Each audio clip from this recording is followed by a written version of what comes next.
Wow, look at that mustache, bro. I haven't shaved for quite a while, so it's really just fitting to do a mustache break.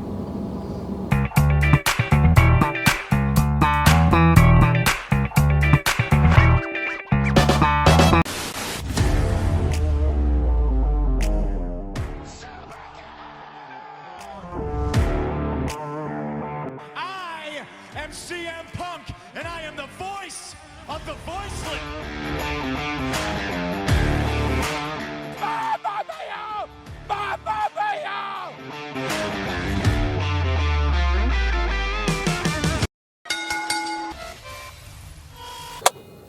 So, welcome to Midnight Station Wrestling. I am your host, Andre Carmon. I am your resident wrestling teacher. So, I'm here to help you guys get back to the world of pro wrestling. In this video, we are going to talk about Ruthless aggression, Ruthless aggression. specifically why is it considered the best era in the world of professional wrestling.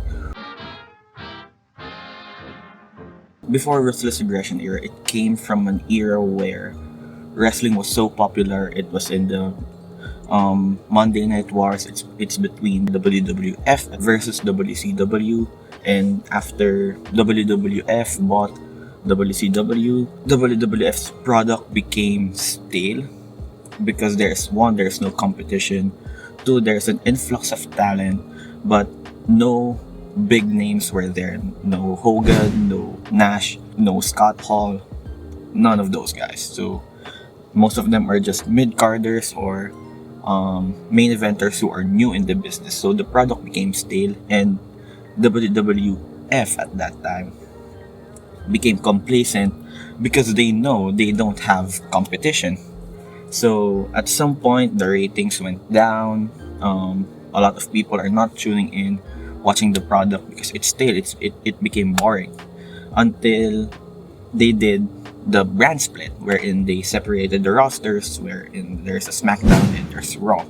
They have separate rosters, and during that time, WWE changed their attitude and it became ruthless aggression, the era that most of us grew up in, especially here in the Philippines, where it was during ruthless aggression era where WWE became available in free TV here in the Philippines.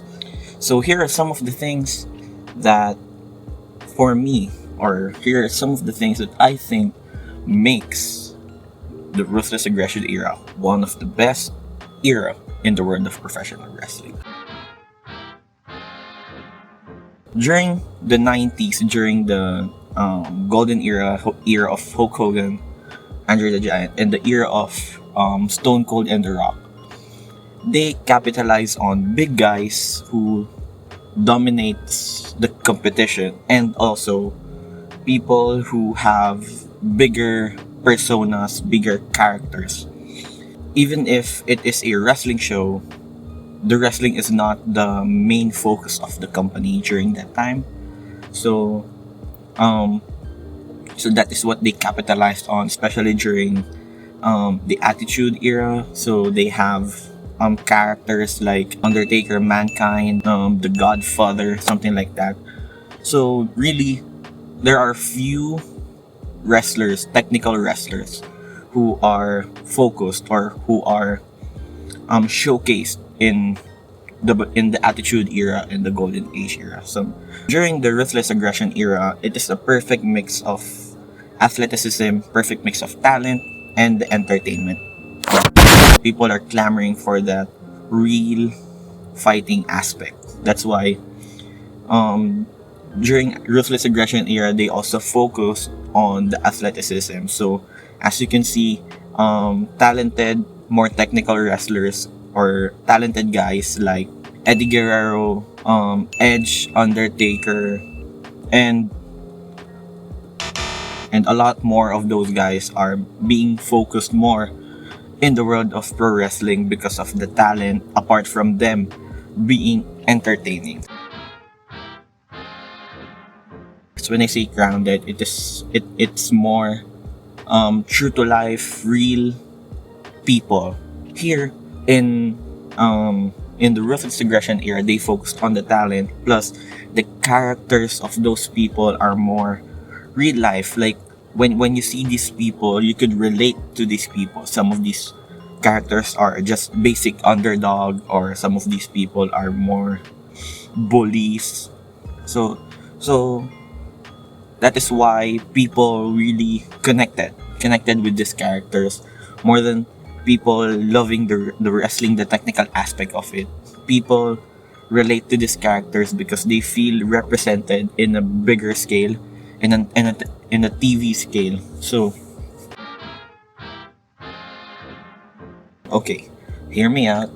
Women's wrestling at this time, or in the 90s, are more fluff pieces, wherein it's really just eye candy. It's really just there for entertainment purposes. But it was during this time where they kind of transitioned to seeing that women can wrestle the same as guys. I know most of them have not been given that opportunity, but it was during the Ruthless aggression era where the company started to understand that there is money in women's wrestling. Especially, it was during this time where Fit Finlay became the producer of the women's matches. So he really ushered in the women's revolution in the world of WWE. So it was during this time where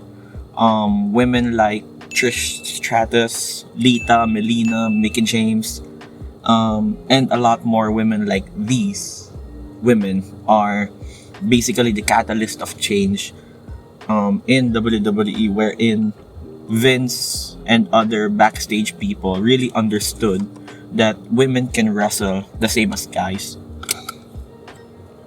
And basically, a lot of these women influence the women's wrestlers of today, like Sasha Banks, Becky Lynch, Charlotte, Bailey. A lot of these women are really influenced by Trish, Lita, Melina, Mickey James, and a lot of this. I know they still have a long way to go during that time, but the women's wrestling at that time is not the same. They don't have the same spotlight as what they have right now. But if it wasn't for these women, these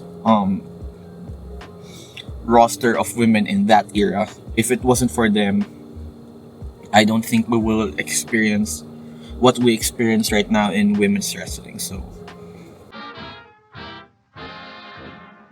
it was during this time where big names like Hogan, like Stone Cold, The Rock, Hogan left the company, so they need to create new stars at this point. And it was during this time where they did a developmental an experiment that they would develop their own talents for TV. So it this is where the OVW, or Ohio Valley Wrestling, started. And if you heard of OVW or familiar with OVW, it is where guys like John Cena, And his name is John Cena! Randy Orton, Batista, and Brock Lesnar came. They were the first batch of graduates from that developmental system. And for the long-term impact, as you can see, these four guys are still on top of the game in today's wrestling. Randy Orton is still wrestling on TV every week. Brock Lesnar has been on the run of his life as the cowboy Brock Lesnar. John Cena and Batista are crushing it on Hollywood, and John Cena has been the face of the company for more than a decade, right before he left for Hollywood. So I feel like this would be the biggest anchor that made Ruthless Aggression era the best, is that they don't focus on what they have on that moment or what they need on that moment, but they focused on the future. So as you can see, it's They debuted on 2002, and it's 2022. It's 20 years, and Randy Orton is still wrestling. Brock Lesnar is still wrestling. He just became a champion like a month ago. So, and John Cena and Batista became an image of pop culture. So, it was this long-term impact of the Ruthless aggression that made it one of the best. And I feel like that's a statement, because Attitude Era, they have Rock, Austin, Mick Foley, but again, they only had Austin for they only had Stone Cold Steve Austin for less than 5 years, I think. The Rock, the same thing with The Rock. And comparing to what they did, what they had with the likes of Orton, Cena, Brock, wherein 20 years after they debuted, they are still on top of the company. Again, there are some issues with that they don't create new main eventers, but again, it's the long term and they still draw money.